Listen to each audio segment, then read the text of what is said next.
Yooyyaa hordoftoota Kuyyuu Miidiyaa nageenyi badhaadha alaamanni sa'a namni okoleen guutuudha. Akkas jechuun hawwii waliif qabu ilmi Oromoo nagaan bahee galuu ho'isee wal gaafata. Walleellisas. Har'as Kuyyuu Miidiyaan taateewwan Dr. Abiyyiin aangootti dhufuu keessaa akka Afrikaattis ta'e akka addunyaa safuu hoggansa Dr. Abiyyi kan jechisiise keessaa dhimma ijoo tokko qabannee isiniif dhiyaanneerraa nu hordofaan affeerraa keenya. Eeyyee qoodaminsi aangoo fi murtoolee gurguddoo muummichi ministeeraa Dr. Abiyyiin fudhataman keessaa qoodaminsi aangoo yookaan koorniyaa giddugaleessaa kan godhate koorniyaa idileesse. Dr. Abiyyiin akkuma aangootti dhufaniin walqixxummaa jecha qofaan wayyaanee leellisaa turte hojiitti hiikee dubartoonni ni danda'u biyya geggeessu hoogganu bulchu waraana hoogganu jechuun walqixxummaa koorniyaa parsantii 50 idileesse. Dubbii kana miidiyaa addunyaatu wal harkaa fuudhee gabaase leellise.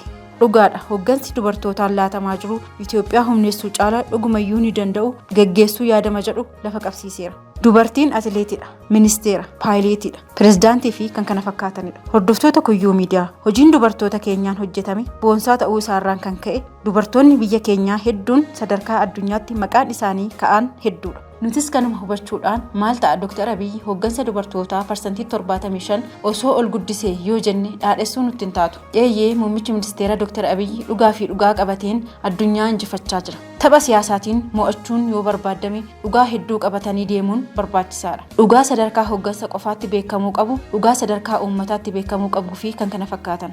Qaama tokkoof dhugaan tapha siyaasaa qabannee dhiyaannu isa biratti hadhaa'uu danda'a. Akka fedhii fi amala taphattoota siyaasaatti dhugaa adda addaa qabatanii dhiyaachuun barbaachisaadha. Akka saba Oromootti aadaa siyaasa biyya kanaa keessa ture keessatti dhugaa siyaasaa akkamii qabatanii yoo dhiyaatan mo'achuun danda'ama kan jedhu irratti hubannoon ture laafaadha.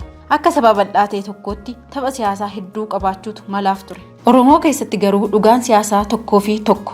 Gamnoomuun hin turre waan hoggansi yaadu hunda beekuutu barbaadama. Beekuu qofaa osoo hin taane dirree gubbaatti bahamee akka haasa'amu fedhuun ammallee yoo ta'e bal'inaan mul'ata. Siyaasni akkamiin akka taphatamu Dr. Abiyyi irraa hubatee deeggaruu qaba. Ammas walqixxummaa yookiin koorniyaa idileessuu qofaan mul'anni badhaadhinaa galma hin ga'u. Kutannoo jarreen irraa baranneen hojii qabatamaa lafatti mul'atuun dabaalamnee biyya keenya kan ceesisnu yeroon isaa amma.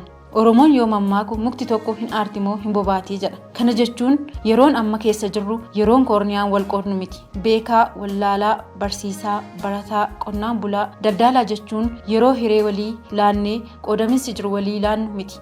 Yeroo hundinuu irree tokkoomeen Itoophiyaa ceesisuuf diina kokkeenu qabe harkaa bahuun waloon hojjennu waloon dhaabbannudha.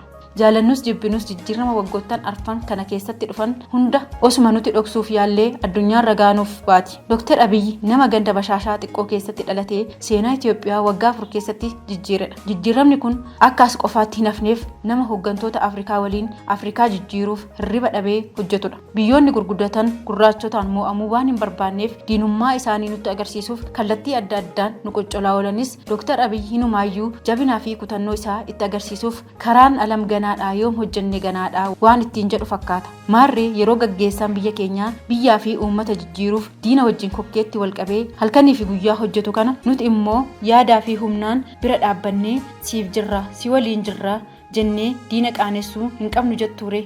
Uummanni keenya keessattuu uummanni Oromoo waan hubachuu qabu yoo jiraate diinni Dr. Abiyyi irratti duulu kamuu isa miidhuuf osoo hin taane qaroo Oromoo jaamsuuf akka ta'e hubatamuu qaba. Sababiin isaa Oromoon aangoo kana argachuuf jaarraa tokkoo fi walakkaa lakkoofsisee waan itti dhufeef. Aangoo dhufe kana ammoo Oromoon caasaa isaa jalaa hanga gubbaatti sirreeffatee aangichi akka nu harkaa hin baaneef tokkummaan tifkachuu qabaan dhaamsa keenya guyyaa har'aati. Hordoftoota keenya kabajamoo hanga qophii biroo walitti deebinutti nagaan nuuf turaa isiniin jechaa yaada Kuyyuu Miidiyaaf qabdan mara karaa toora FB Kuyyuu Miidiyaa nu barreessaa nu jajjabeessaa isiniin jenna.